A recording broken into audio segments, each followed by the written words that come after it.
রাজবাড়ী জেলার বালিয়াকান্দিতে এক গৃহবধূর মৃতদেহ উদ্ধার করেছে বালিয়াকান্দি থানা পুলিশ।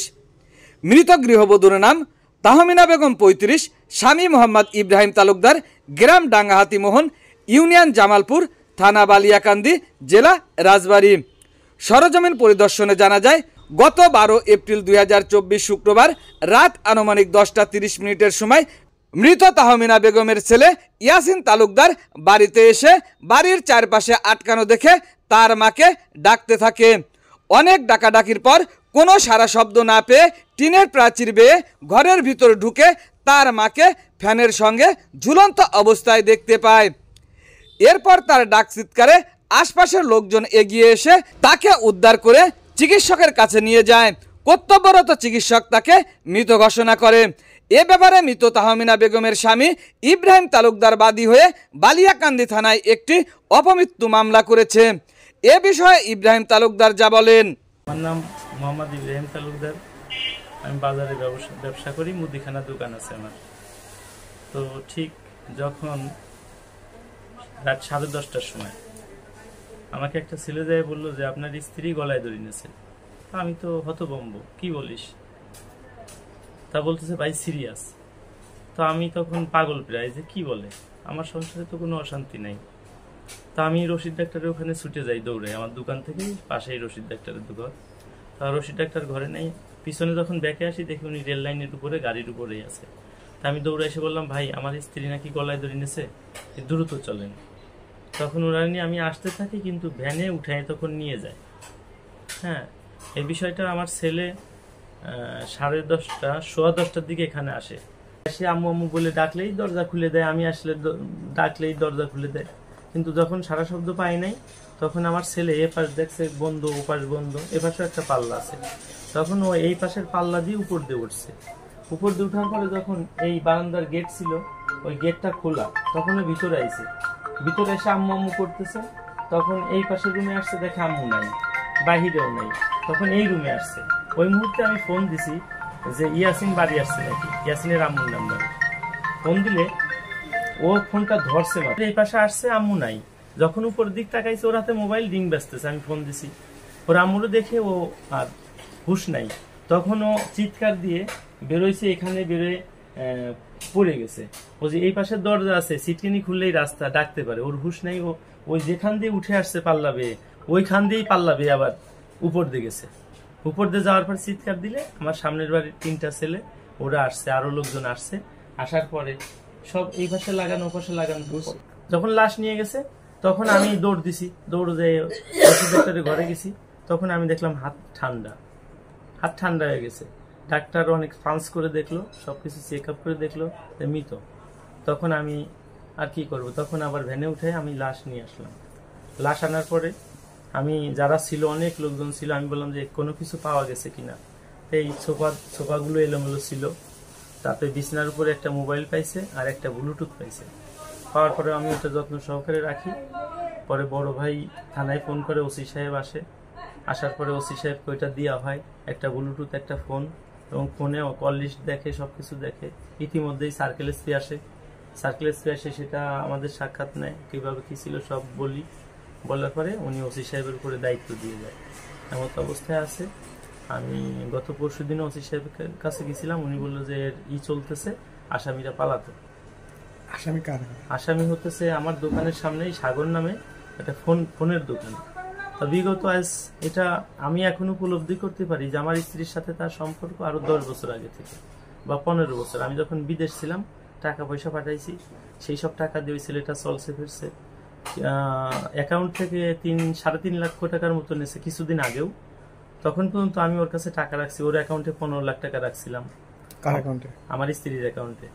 যখন প্রথমবার 50,000 টাকা দিছে, আমি অনেক জিজ্ঞাসা করছি যে তুমি কাকে টাকা দিছো, বলো আমাকে। তা সে নাম বলে নাই, শুধু বলছে একজন বিপদে পড়ছে, আমি তাকে দিছি। তুমি কি মানুষের ভালো চাও না? আমি বললাম অবশ্যই চাই। তাই তোমার তো টাকা পয়সা অনেক আছে, তা 50,000 টাকা দিছি, কি হয়েছে? এরকম বললে আমি আর সংসারে অশান্তি করি না। ঠিক আছে, ভালো। তো এই অবস্থায় তারপরে 1,20,000 টাকা দেয়। কি যে মারছে, মানে এটা কি সেই মারছে নাকি? হ্যাঁ, তারই ওই মোবাইলে ডকুমেন্টস পাইছে অফিসাররা, থানার ওসি, সার্কেল এসপি, ওই মোবাইলে তারই ডকুমেন্টস পাওয়া গেছে। এবং ওই দিন রাত্রেই তল্লাশি চালাইছে, সে পালাতক, স্ত্রী সন্তান নিয়ে পালিয়ে গেছে। ছেলের নামটা কি? ছেলের নাম সাগর শেখ, পিতার নাম উমর শেখ, বাড়ি আলোক দিয়া। উনার পিতা চিরাই মিলের মিস্ত্রি, কাঠ চিরাই করে। তো আমি যতদূর এখন বুঝতেছি যে আমার যে 20-25 লক্ষ টাকা আমার স্ত্রী দেশে, সেই ছেলেটা এই ছেলেটাই যে আমার টাকায় বাজারে একটা ঘর করছে, বাজারে ফোনের ব্যবসা করতেছে।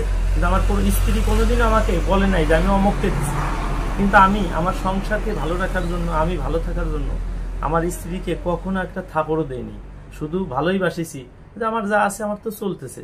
যদিও কাউকে কিছু দিয়ে খুশি রাখে, ও খুশি থাকে, থাক, আমার এ নিয়ে কোনোই নাই। কারণ আমার একটা সন্তান নিষ্পাপ, আমি ওই সন্তানের দিকে তাকাই, আমি ওকে আঘাত করি নাই, আমি ওকে ছাড়িয়ে। 1 বছর এখানে বাড়ি করছি, এই 1 বছর আর আমি ওর কাছে টাকা রাখি না, ওর অ্যাকাউন্ট থেকে টাকা তুলে নিছি। আমার যে বাড়িতে ক্যাশ ছিল প্রায় 60-70 লক্ষ টাকা, ওর কাছেই রাখতাম, বলতাম যে এই টাকাগুলো তো আমার আর তোমারই, আর আমার তোমার পরেই আমার সন্তান, একটাই সন্তান, আমার তো আর কোনো সন্তান নাই। তো অনেক বুঝ দিছি, ও নাম কোনোদিন বলে নাই। কিন্তু যখন এই যে মোবাইল ডকুমেন্টস পাওয়া গেছে, এখন আমি বুঝি যে সেই ছেলেটা এই ছেলেটাই, যে ছেলেকে এতদিন 20-25 লক্ষ টাকা আমার স্ত্রী দিয়েছে। এখন আপনি কি করছেন, মামলা করছেন? এখন আমি একটা মামলা ওসি সাহেবের বরাবর করে আসছি, আর পুলিশবাদী একটা কেস হয়েছে। আপনি এর কি বিচার চান? আমি সঠিক বিচার চাই। এর সাথে যারা জড়িত পক্ষ এবং পরোক্ষভাবে, আমি চাই যে আল্লাহর রহমতে আল্লাহ যেন এই তৌফিকই প্রশাসনদের সাহায্য করে, যেন এই আসামিগুলা যেন যত তাড়াতাড়ি ধরা পড়ে, আমার স্ত্রী যাতে শান্তি পায়, আমি যাতে শান্তি পাই। আমি যে স্ত্রী, আমার স্ত্রী 25 লক্ষ টাকার মতো প্রায় ওকে দেশে, হ্যাঁ, এই 1 বছর ও টাকা পয়সা দিতে পারে না, কারণ ওর অ্যাকাউন্টে আমি টাকা রাখি নাই, এতদিন রাখছি। এখন দেখি যে ওর অ্যাকাউন্টে টাকা থাকলে ও এগুলো দিয়ে দেবে আস্তে আস্তে, যেহেতু তাকে ভালোবাসে, যেভাবেই বাসুক। তা আমি ওকে বুঝাইছি, আমি তোমাকে প্রায় 1 কোটি টাকা রাখছি তোমার কাছে, তোমার অ্যাকাউন্টে, এটা আমার আর তোমার। তা তুমি তাকে দেছো আমার জানা মতো অ্যাকাউন্ট থেকে 3 লক্ষ, এছাড়া যে আমার বাড়ি থেকে যে টাকা রাখি সেই সব টাকা থেকে এই যে 20-25 লক্ষ দেছো, আমার আফসোস নাই, তুমি খালি নামটা বলো। আমি অনেক বুঝাইছি, কিন্তু কোনোদিন নাম বলে নাই। কিন্তু এখন এই ডকুমেন্টস হলো মোবাইল দেখে যে আলামত পায়, অফিসাররা পাইছে, তাতে সে শিওর, অফিসাররাও বলছে এই সাগর শেখ, এবং তদন্ত চলতেছে, প্লাস তার বাড়িতে গেছে, তারা পালাতো, এই অবস্থায় আছে। যে এখানে যেহেতু সে টাকা দেয়, কিন্তু তার মারার কারণটা কি? মারার কারণটা আমি এখন উপলব্ধি করতে পারি, আমার মনে হয়, আসলে এটা সঠিক হবে কি আল্লাহ ভালো জানেন। আমি 1 বছর আমার স্ত্রীর কাছে কোনো টাকা পয়সা রাখি না, হয় দোকানে রেখে আসি, নয় বাড়িতে আসলে আমার স্ত্রীকে বলি খাবার দাও, দেখা গেল সে পানি আনতে গেছে, আমি ওই ফাঁকে টাকাগুলো একটা এখানে রাখছি। আমার সন্তান তো আগে ঘুমায় পড়ে, তা আমি এইভাবে রেখে চলতেছি। 1 বছর কোনো টাকা তাকে দেই না, তার খরচের টাকা দিই। এমতো অবস্থায় এই 1 বছর সে অনেক চেষ্টা করছে এর থেকে টাকা নেওয়ার জন্য। আমি আসার পরে এই ছেলেটাকে দেখি ব্যবসা বাণিজ্য ড্যাম, আগের মতো নাই, যে আমার কাছে টাকা নিয়ে সে ঘর করছে, জায়গা কিনছে, ওখানে ব্যবসা করে, সেই ভাস তার নাই। এখন সে নুয়ে যাচ্ছে, যখন নিয়ে যাচ্ছে হয়তোবা সে ওর থেকে টাকা নেওয়ার জন্য অনেক প্রবলন, অনেক সিস্টেম করতেছিল, কিন্তু যখনই আর নিতে পারতেছে না। ঈদের আমার প্রচন্ড বেচা কিনা, এলাকার সবাই জানে আমার দোকান ভালো বেচা কিনা, মুদিখানা, আমি খুচরা পাইকারি বেচা কিনা করি।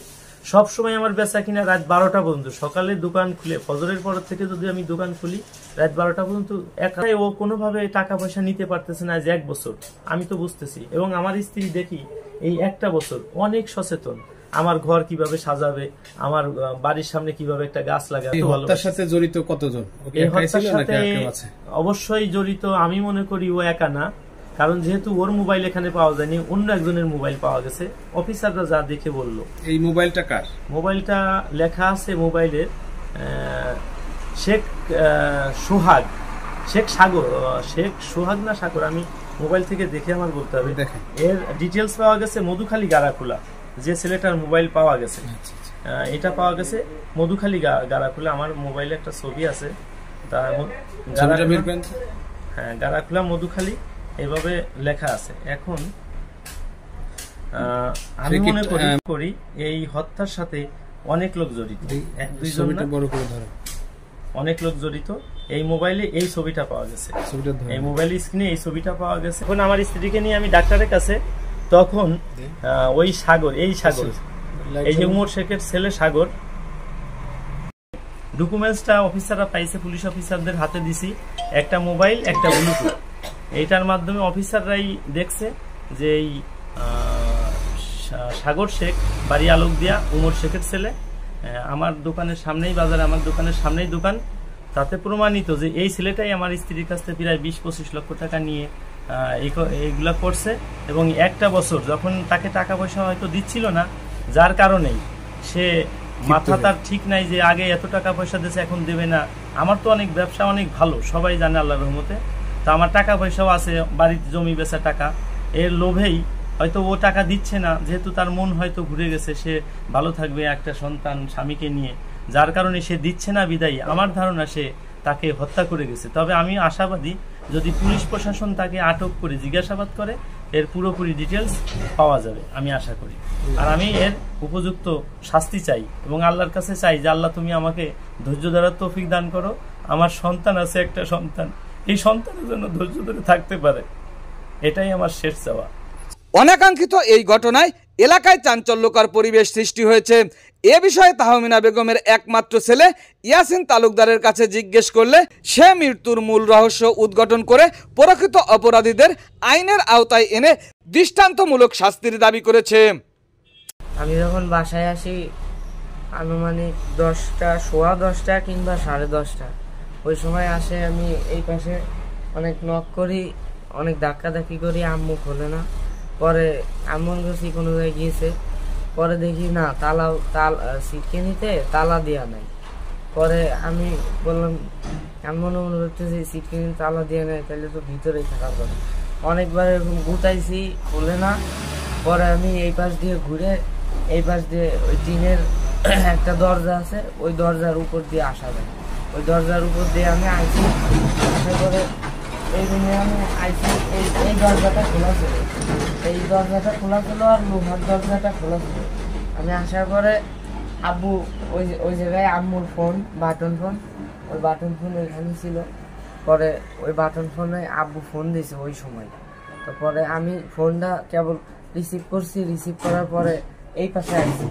এই পাশে আসার পরে আমি ফ্যানের দিক তাকাইছি, এখন দেখি আম্মু ঝুলন্ত অবস্থায়।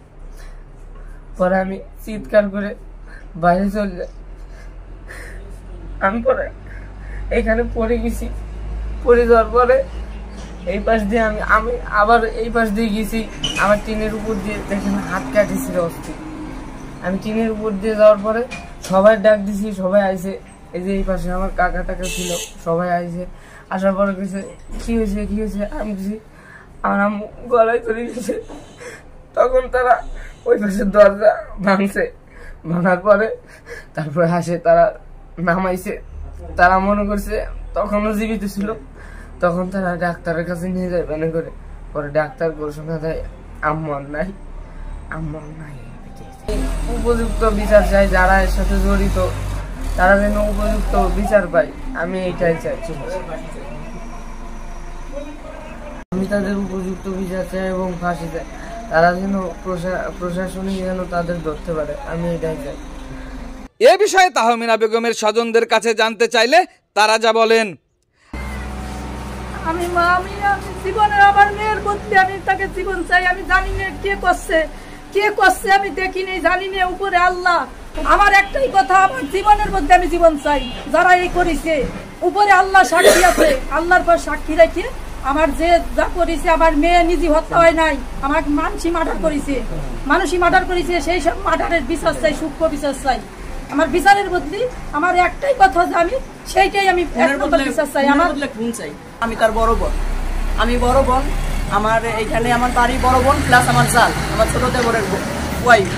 আমি যারা খুন করছে আমি তাদের ডাইরেক্ট ফাঁসি চাই। আমার একটাই কথা, আমি তাদের ফাঁসি চাই, ডাইরেক্ট ফাঁসি, এটাই বিচার। যদি তাদেরকে ফাঁসি দেওয়া হয় তাহলে আমি বুঝবো যে আমার বোনের হত্যার বিচার আমি সঠিক বিচার পাইছি। মামলার বিষয়ে মোবাইল ফোনের মাধ্যমে বালিয়াকান্দি থানার অফিসার ইনচার্জ আলমগীর হোসেনের কাছে জানতে চাইলে তিনি বলেন, আসসালামু আলাইকুম। ওসি বালিয়াকান্দি বলছেন? জি বলছি। ভাই আমি সাংবাদিক জুয়েল শরীফ, স্টাফ রিপোর্টার দৈনিক বাংলাদেশ সমাচার। জি জি বলেন ভাই। একটা মামলার বিষয়ে আপনার শরণাপন্ন হলাম আর কি। গত 12 তারিখে 12/4/2024 তাহমিনা বেগম 35 নামে এক গৃহবধূর মৃতদেহ আপনারা উদ্ধার করেছেন জামালপুর ইউনিয়নের ডাঙ্গা হাতিমোহন গ্রাম থেকে। এই বিষয়ে আমি জানতে চাচ্ছিলাম আর কি। ওই সংক্রান্ত একটা ইউডি মামলা হয়েছে, পরবর্তী ইনভেস্টিগেশন চলতেছে। এতটুকুই? হ্যাঁ, এতটুকুই আপাতত আমাদের কাছে আপডেট, আর অন্য কিছু এখনো আমরা পাইনি। আচ্ছা, ঠিক আছে, ধন্যবাদ। শুকতারা টিভি 24, সকল খবর সবার আগে।